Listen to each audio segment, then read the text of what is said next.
Fala, turminha, tudo bom? Vim aqui fazer então a revisão para nossa avaliação 1 da terceira etapa, certo? A gente vai ter nessa avaliação o conteúdo sobre a ascensão do nazismo na Europa, tá? Não estou cobrando de vocês fascismo, apenas o nazismo. Algumas características do nazismo, a perseguição aos judeus e a Segunda Guerra Mundial, tá bom? Para começar a revisão, é importante a gente lembrar que há um caráter muito decisivo relacionado à Primeira Guerra Mundial que vai impactar na ascensão do nazismo na Alemanha. Eu estou falando do Tratado de Versalhes, certo?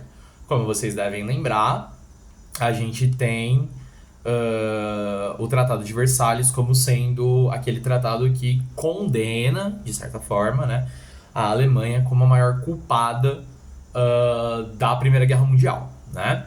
Por ter sido a principal potência derrotada no contexto da Primeira Guerra Mundial, a Alemanha se vê obrigada a assinar um tratado reconhecendo, né, a sua culpa, um tratado imposto principalmente pela Inglaterra e pela França, né? E nesse tratado existem algumas determinações que vão ser importantes para a gente, né? A primeira delas, a Alemanha vai perder as suas possessões, né, na África, mesmo na Europa, na região da Alsácia e da Lorena, né, vai passar para a França. Outra determinação do Tratado de Versalhes é o impedimento do exército alemão de ser muito grande, né, então o exército alemão teve que ser reduzido, né, de acordo com o Tratado de Versalhes. E a Alemanha também vai ser obrigada a pagar certas indenizações, né, para os países considerados vencedores da Primeira Guerra Mundial.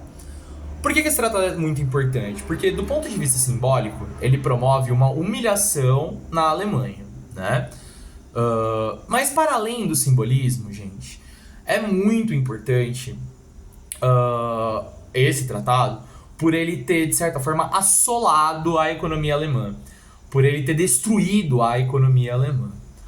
Tá, e o que isso tem a ver com a ascensão do nazismo? Foi justamente nesse ambiente de crise econômica, né? Também a crise do liberalismo, né? Também toda a insatisfação que a grande massa da população alemã tinha nos anos 20, né? Por todos os problemas que eles estavam enfrentando, mas, sobretudo, a crise econômica e a humilhação imposta pelo Tratado de Versalhes é que vai criar um cenário de caos tão gigantesco que vai favorecer o discurso nazista a se instalar dentro da Alemanha. Portanto, há uma relação direta entre o Tratado de Versalhes, a crise que a Alemanha vive nos anos 20 e, posteriormente, a ascensão do nazismo dentro daquele país, tá? A ascensão do nazismo também é importante a gente lembrar que tem ali um processo, né, de ocupação do partido nazista dentro da esfera pública dos jogos políticos alemães. Lembrem-se que o partido nazista ele teve a maioria, né, dos votos na eleição de 1932, né? Ou seja, o processo de ascensão do partido nazista ao poder é um processo democrático em muitos aspectos, né? Principalmente a maioria, né, do partido nazista que vence ali as eleições de 1932. E aí é importante a gente lembrar, por que o partido nazista teve tanta expressão, né, teve uma votação tão expressiva assim na eleição de 1932? Há um papel das elites econômicas alemãs nesse processo. A burguesia alemã e a elite, digamos, econômica, né, a nobreza ainda que existe na Alemanha, ela vai aderir ao nazismo em uma lógica na qual eles querem proteger os seus privilégios. Qual é o pensamento dessas elites econômicas? O caos vivenciado, a crise econômica vivenciada pela Alemanha, pode ser favorável para a ascensão de um processo mais ligado à esquerda, mais ligado aos comunistas. Seja no movimento revolucionário, seja até mesmo por uma ascensão democrática, a elite econômica tem muito medo que o discurso comunista, que era muito forte nos anos 20, graças, né, aos impactos que a Revolução de 1917 na Rússia causou no restante da Europa. Então, para evitar que esse discurso comunista pegue, né, para evitar que a esquerda chegue ao poder, a elite econômica e a burguesia vai apoiar o partido nazista.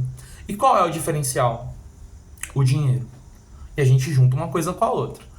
Com o dinheiro, a gente percebe a propaganda sendo um grande mecanismo para espalhar as ideias do nazismo para a população alemã. A propaganda é fundamental para convencer as pessoas na Alemanha de que a única saída que elas poderiam ter para retomar, né, algum crescimento econômico, alguma estabilidade política, a saída seria o nazismo, né? Da onde vem o dinheiro para essa propaganda? Das elites econômicas da burguesia alemã.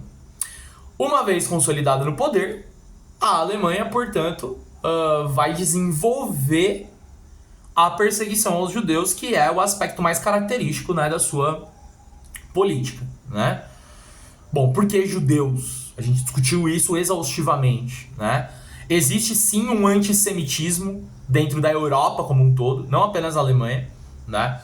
Um racismo contra os judeus que data do século XIX, para dizer o mínimo, né? Para não ir lá atrás ainda, né? Na antiguidade, mas já existe isso. Então, simbolicamente, né, os judeus, eles são vítimas, né, de um certo racismo, certo não, né, de um racismo, né, contra eles. Mas a gente sabe que a explicação para a perseguição dos judeus, ela está relacionada à ordem econômica. Primeiro, era uma população enriquecida, ligada ao comércio, não é tão afetada assim com a crise econômica, né? Então são os judeus que possuem ainda muitas posses, principalmente muitos comércios e muitas lojas. Então a perseguição a eles é explicada justamente nesse processo de roubo, apropriação, né, indevida dos seus bens, né? Mas, sobretudo, os judeus eles vão ser, né, a mão de obra explorada para o desenvolvimento, né, de uma economia alemã utilizando mão de obra escrava, né? E o fato dos judeus não terem um Estado-nação para protegê-los faz com que a perseguição seja muito mais fácil, digamos assim, né?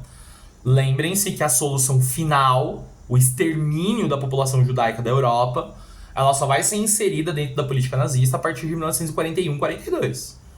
Não que já não existia esse desejo entre os nazistas, né? Mas a perseguição aos judeus, ela é dada pouco a pouco. Primeiro existe o processo de identificação. Todos vocês lembram-se daquele filme que eu passei um pouco antes da gente terminar o primeiro semestre, Os Meninos que Enganavam Nazistas, e lá tem uma cena muito emblemática das crianças usando a estrela de Davi. Por que eles começam a ser obrigados, né? Todos os judeus começam a ser obrigados a usar a estrela de Davi para identificá-los, né?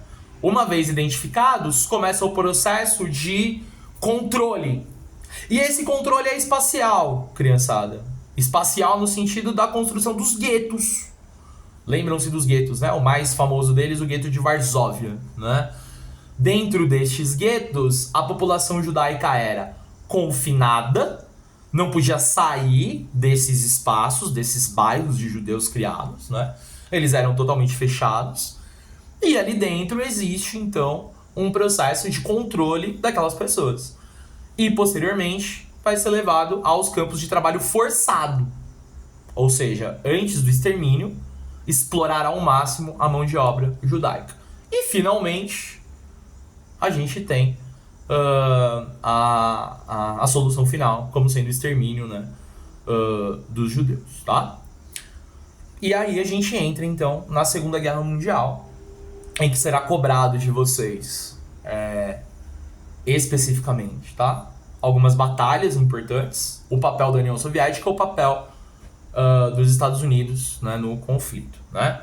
Bom, vocês sabem que a Segunda Guerra Mundial ela começa em 1939 a partir de uma jogada, né, bastante esperta, inteligente, né, tática da Alemanha nazista, quando é assinada com a União Soviética aquilo que a gente conhece como Pacto Ribbentrop-Molotov ou Pacto de Não Agressão Germano-Soviético. é costurado um pacto entre os alemães e os soviéticos, no qual eles acordam que eu digo de fazer um acordo, tá? Não é que eles acordaram. Eles fazem um acordo dividindo a Polônia, né? Metade para os soviéticos, metade para os nazistas. E, em troca desse acordo, é que vai se estabelecer uma relação na qual a Alemanha se compromete a não invadir a União Soviética e a União Soviética se compromete em casos de guerra, né? Casos de guerra entre a Alemanha e a França e a Inglaterra, por exemplo, os soviéticos não declarariam guerra aos nazistas, né?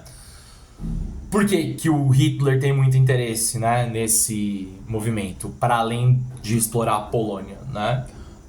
O Hitler tem muito interesse em evitar que ele tenha que fazer duas frentes de guerra no começo das batalhas, né? Então ele se concentra ali na frente ocidental, ele vai invadir a França antes, né? Noruega, Holanda, Bélgica, até chegar na França, dominar a França.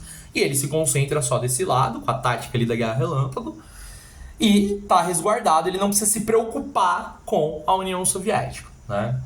Isso dura até 1941, gente. Porque, como vocês sabem muito bem, a gente trabalhou isso também exaustivamente. Fazia parte da doutrina nazista o anticomunismo, né?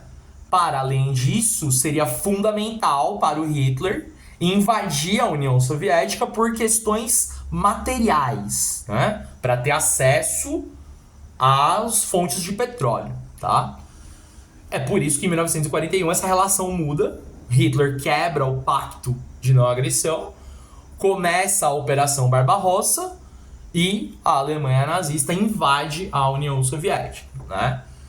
Invade a União Soviética e a União Soviética resiste bravamente, né? Nos 3 primeiros meses os nazistas avançam muito, mas utilizando a tática da terra arrasada, levando as indústrias de produção de armas, né, para dentro do território soviético, assinando um pacto, né, de não agressão com o Japão. A União Soviética assina um pacto de não agressão com o Japão para justamente poder concentrar suas forças ali, né, dentro das batalhas ali na frente ali leste, né, com a Alemanha invadindo. E, sobretudo, frio, né? O famoso general inverno, as baixíssimas temperaturas do rigoroso frio russo também vão ser fundamentais ali para que a Alemanha resista, e mais do que resista. Desculpa, a Alemanha não, gente. Para que a União Soviética resista, e mais do que resista, a União Soviética vai implementar a primeira derrota da história do exército nazista. Que até aquele momento, 3 anos de guerra, era visto como invencível, né? Em 1942, os nazistas são derrotados na Batalha de Stalingrado, talvez uma das mais importantes batalhas da Segunda Guerra Mundial. Por que ela é tão importante assim? Porque simbolicamente impôs a primeira derrota aos nazistas. Pô, esses caras, eles não são invencíveis. É possível vencê-los. Esse é o primeiro ponto simbólico. Segundo ponto simbólico, olha o nome da cidade. Stalingrado. Literalmente a cidade do Stalin. Imaginem vocês a propaganda que Adolf Hitler faria caso ele tivesse vencido e dominado e conquistado a cidade do Stalin. Não ter vencido? Ao contrário, os soviéticos tendo vencido a Batalha de Stalingrado, a propaganda se inverte, né?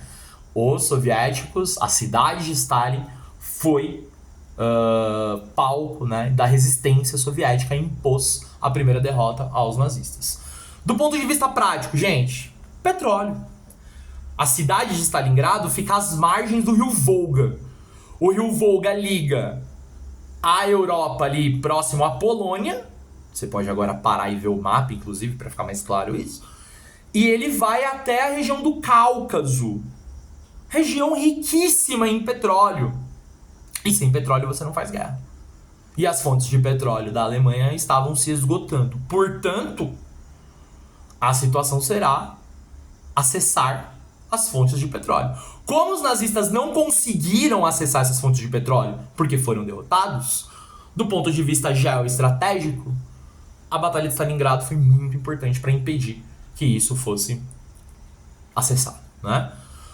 Outro detalhe muito importante para os rumos da Segunda Guerra Mundial é a entrada dos Estados Unidos no conflito, que vão entrar após o ataque à base de Pearl Harbor, em um ataque empreendido pelos japoneses por conta de todos aquelas disputas que existem na região do Pacífico, né? A disputa por mercado consumidor e por território na região do Pacífico.